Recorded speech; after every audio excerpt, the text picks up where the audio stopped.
Hello students, welcome to this learning. This is a concept developing video.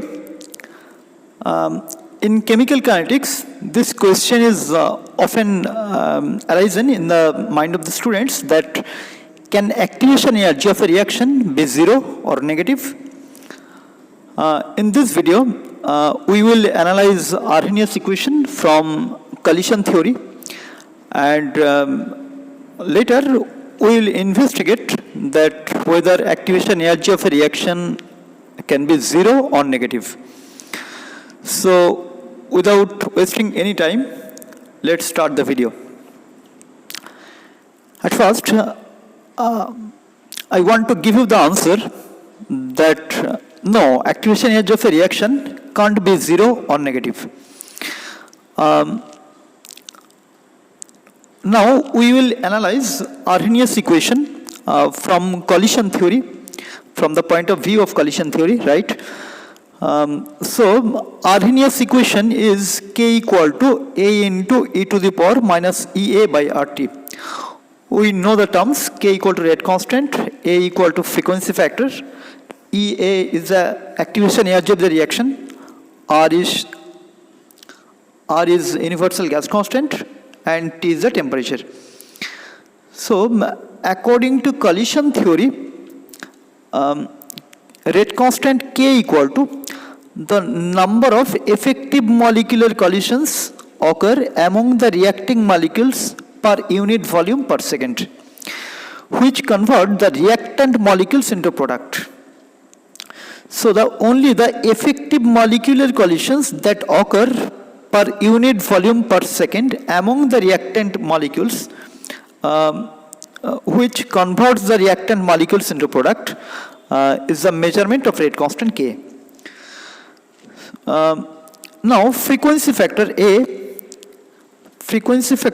equal to the number of molecular collisions with proper orientation occur among the reactant molecules per unit volume per second. So actually A is the collision frequency that includes the orientation factor or steric factor or probability factor. Definitely we will learn these factors from the following equations, from the following diagrams. Only the molecular collisions in which the molecules collide with proper orientation. This is very important. With proper the molecules collide with proper orientation will give us the effective molecular collisions. So from these two paragraphs, we come to know that all the molecular collisions are not effective. Only those molecular collisions are effective in which the molecules collide with proper orientation, and those collisions converts the reactant molecules into the product. And of course there is energy factor and activation energy factor. In Arrhenius equation we know the term e to the power minus EA by RT, this one, and this one is known as Boltzmann factor, and this equals to the fraction of collisions providing adequate energy which is greater than equal to the activation energy to the reacting molecules to overcome the activation energy barrier. Let's see the graph. It is a popular graph of explaining the activation energy.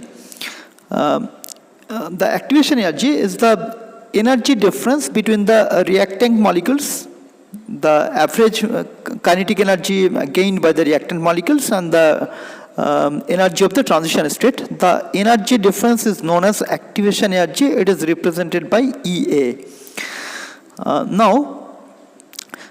From these three factors, we come to know that only those molecular collisions are effective in which the molecules collide with proper orientation, and those collisions which will provide the reactant molecules the adequate energy to overcome the activation energy barrier. So these two factors are incorporated in the Arrhenius equations to to express the rate constant of the reaction. This A factor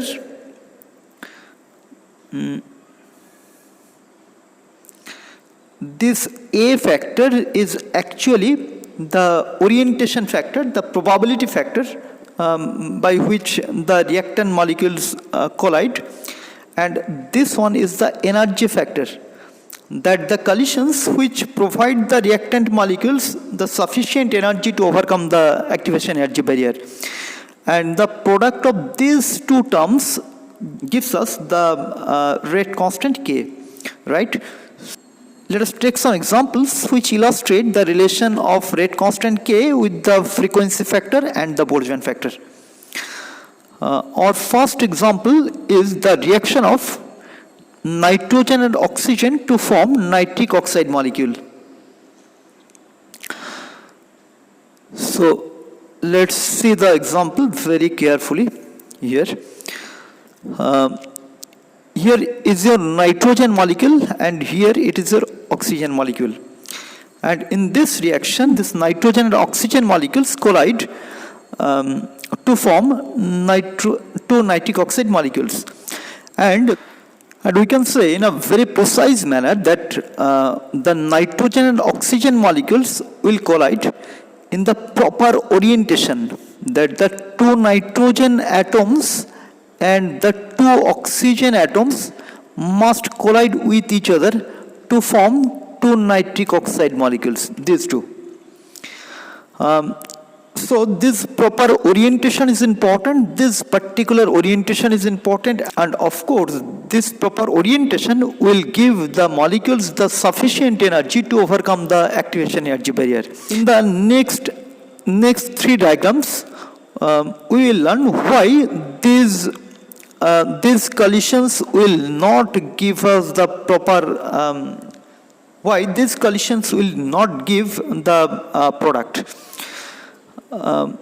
Because in this case, look at here very carefully.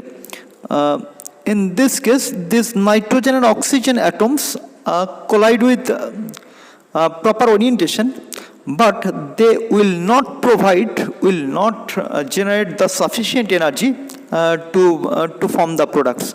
So these two molecules will not give you nitric oxide molecule. These two molecules remain intact. So no reaction occurs here. We can compare this one with the previous one, which formed the products. Here the nitrogen molecule remained intact and the oxygen molecule remains intact. In the next example, look at here. Here of course the orientation is not proper. Here of course this orientation is not proper, that one nitrogen atom collides with one oxygen atom. So nitric oxide molecule will not be formed from here. And in the last orientation, in the last case also, look at here, the only one oxygen atom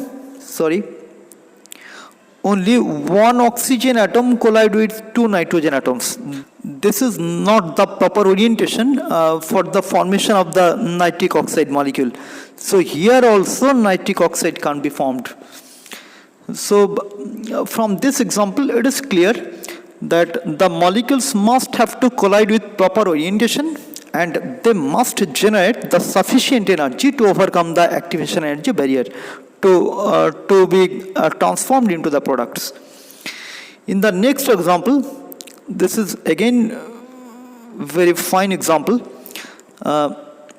Nitric oxide reacts with ozone molecule to form nitrogen dioxide and oxygen gas. Here also, we take the case where nitric oxide and ozone molecule react together to form nitrogen dioxide and oxygen gas. Here is a reaction where the effective collisions occurs and the reactant molecules are converted into products. Take a close look here. I can zoom out it. Okay, it's fine. Take a close look here. this nitrogen atom must have to collide with the terminal oxygen atom, one of the terminal oxygen atom, and that will generate sufficient energy to overcome the energy barrier to form nitrogen dioxide and oxygen.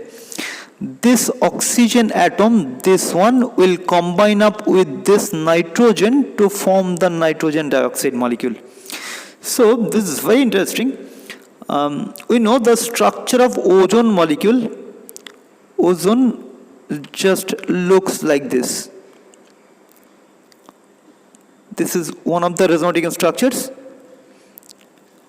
and other resonating structure is like this. This one. Okay. So we can write it also in the form of plus minus also, but instead of the coordinate bond. Okay. So actually in this reaction, one of the terminal oxygen atoms combine with nitrogen atom to form the nitrogen dioxide. Here this is your ozone molecule, this one.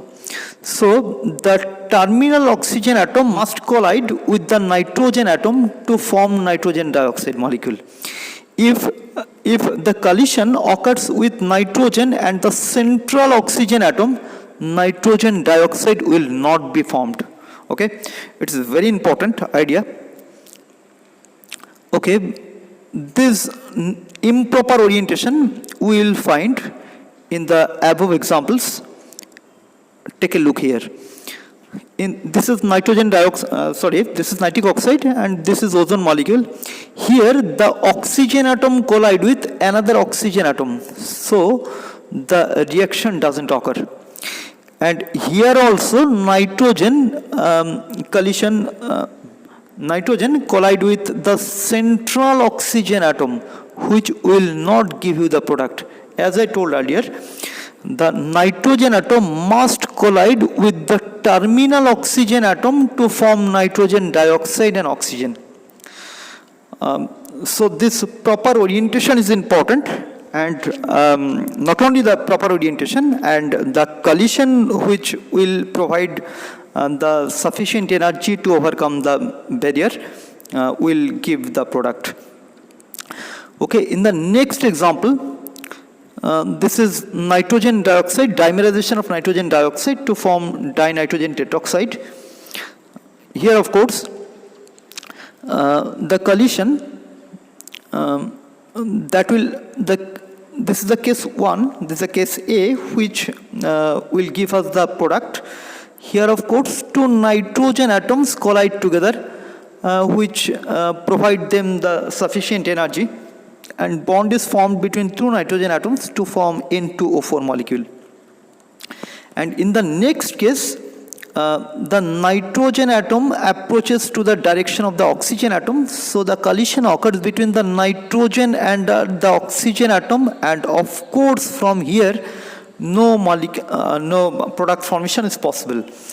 So for the formation of N2O4, two nitrogen atoms must collide together to form nitrogen dioxide, to form dinitrogen tetroxide.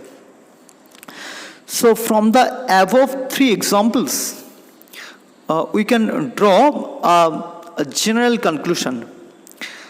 The conclusion drawn from these examples is that the value of K is always less than the frequency factor A. The rate constant, the value of rate constant can't be greater than the value of, can't be equal or greater than the frequency factor. Because again, as I told earlier, the rate constant K is the measurement of effective molecular collisions, and A is the measurement of the number of collisions with proper orientation. So only the molecules which collide with proper orientation, and of course which generates the sufficient energy to overcome the energy barrier, will give us the rate constant K. So the value of K is always less than the frequency factor A. It is our conclusion. And now let us discuss the our question that was asked to us, can activation energy of the reaction be 0 or negative? Now, from Arrhenius equation, if activation energy equal to 0, then we have K equal to A into e to the power 0, that is K equal to A. And of course, as I told just seconds ago, that it is physically impossible, because the reacting molecules never collide with proper orientation in all the collisions. So K is not equal to, never be equal to A. So activation energy EA is not equal to 0, can't be equal to 0. Okay, explanation of the negative activation energy. Now, if activation energy is negative, then K equal to EA into minus EA by RT. Now, this activation energy becomes negative. Now, if this one becomes negative, then K equal to A into e to the power EA by RT. So, we can assume the EA by RT factor as small x, where x equal to EA by RT. Now, as we know from exponential series expansion that e to the power x equal to 1 plus x by factorial 1 plus x square by factorial 2 plus x cube by factorial 3 x to the power 4 by factorial 4 and so on up to infinity. So when the value of x is very small, what does it mean? The value of x is very small. The value of x is small, that means the value of EA becomes very small and the value of minus EA is very small. Then the negative activation energy is very small. So the higher power terms in the expression of e to the power x can be neglected. So we can write e to the power x equal to 1 plus x. We just neglecting the higher power of x for small value of x. So e to the power EA by RT, this is equal to 1 plus EA by RT. So we can substitute this one in the Arrhenius equation, K equal to A into e to the power EA by RT, K equal to A into 1 plus EA by RT, or K equal to A plus A into EA by RT. And of course here this equation gives us the K must be greater than A, and this is also impossible according to collision theory, as we discussed earlier. So the activation energy EA definitely can't be negative. So this is all about from my side today. Thanks for watching the video. Bye bye from now.